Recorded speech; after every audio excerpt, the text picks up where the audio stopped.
Wala kang kailangang patunayan sa kahit sino. Yan ang totoong luxury. Kung kailangan mo ng approval ng ibang tao, hindi ka pa totoong malaya. Alam mo ba kung bakit ka pagod? Kasi pilit mong pinapatunayan yung sarili mo sa mga taong wala namang pakialam sa'yo. Hindi ka naman talaga pagod sa buhay. Pagod ka sa iniisip ng ibang tao. Sa bawat galaw mo, may invisible audience ka. Yung tunay na self-mastery, hindi yan maingay. Tahimik lang siya. Kahit walang pumapalakpak, tuloy ka. Kahit walang nakakapansin, consistent ka. Kahit hindi sila sang-ayon, panatag ka.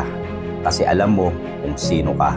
May mga taong laging may gustong patunayan, laging nagpapakita, laging naghahanap ng validation. At may mga tao rin, tahimik lang pero umaangat. Hindi sila maingay pero stable sila.